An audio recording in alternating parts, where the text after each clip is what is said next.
একবার তিনি দুপুরবেলা ফাতেমা রাদিয়াল্লাহু তাআলা আনহার ঘরে গেলেন, যে দেখেন যে ঘরে আলী রাদিয়াল্লাহু তাআলা আনহু নেই। তো জিজ্ঞেস করলেন যে তোমার হাজবেন্ড কোথায়, আইনা ইবনু আম্মি, কোথায় আলী কোথায়?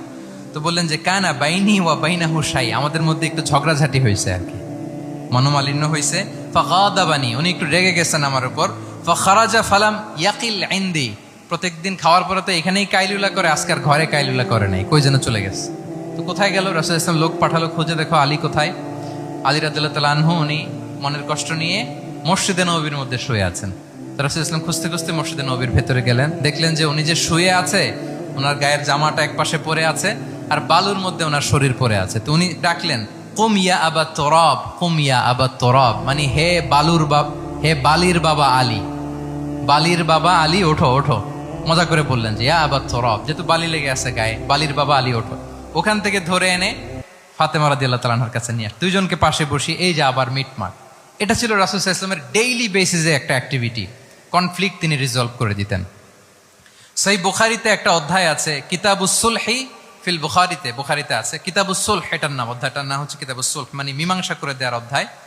একটা পরিচ্ছেদ আছে, পরিচ্ছেদের নাম হচ্ছে বাবু কওলিল ইমামি লি আসহাবিহি ইযহাবু বিনা নুসলিহ বাইনাহুম। রাসূল সাল্লাল্লাহু আলাইহি ওয়াসাল্লাম প্রায় বলতেন যে আমাকে নিয়ে যাও, আমি মিলাই দিব। ঝগড়া ঝাঁটি মারামারির কথা শুনলে রাসূল সাল্লাল্লাহু আলাইহি ওয়াসাল্লামের বিখ্যাত ডায়লগ এটা। উনি বলতেন আরে ঝগড়া, ইযহাবু বিনা, আমি আছি, আমার নিয়ে যাও, আমি মিলাই দিব। আমাকে নিয়ে যাও, আমি সংশোধন করে দিব। আল্লাহু আকবার। তাহলে কনফ্লিক্ট রিজলভিং এবিলিটি এটা একজন নেতার থাকা চাই, কি বলেন? এজন্য প্রত্যেক ইমাম খতিবদের এই কাউন্সেলিং এর উপর ট্রেনিং নেওয়া দরকার। আমাদের পরিবারগুলো ভেঙে যাচ্ছে, পরিবারগুলো কি হচ্ছে, ভেঙে যাচ্ছে।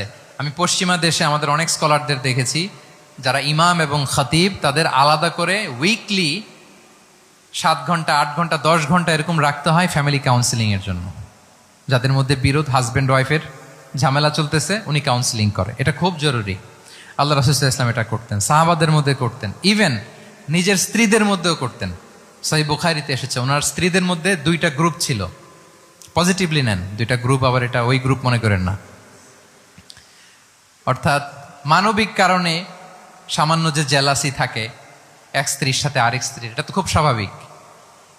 তো ওই ওনাদের মধ্যে একসাথে তো অ্যাট এ টাইমে খুব সম্ভবত 9 জন স্ত্রী বেঁচে ছিলেন। হাফসা রাদিয়াল্লাহু তাআলা আনহাকে কেন্দ্র করে একটা গ্রুপ, আয়েশা রাদিয়াল্লাহু তাআলা আনহাকে কেন্দ্র করে একটা গ্রুপ। তাদের মধ্যে অনেক কথাবার্তা, কিছু মানবিক কারণে যেগুলো হয়, এটা কিন্তু ছিল। রাসূল সাল্লাল্লাহু আলাইহি ওয়াসাল্লাম প্রায় ওনাদেরকে নিয়ে বসে এগুলো রিজলভ করে দিতেন। রাসূল সাল্লাল্লাহু আলাইহি ওয়াসাল্লাম এরকম রাষ্ট্রীয় পর্যায়ে, বড় বড় সামাজিক পর্যায়ে, এমনকি ফ্যামিলি অ্যাফেয়ার্স এর মধ্যে যত বিরোধ লাগতো রাসূল সাল্লাল্লাহু আলাইহি ওয়াসাল্লাম মিলাই দিতেন। আল্লাহু আকবার।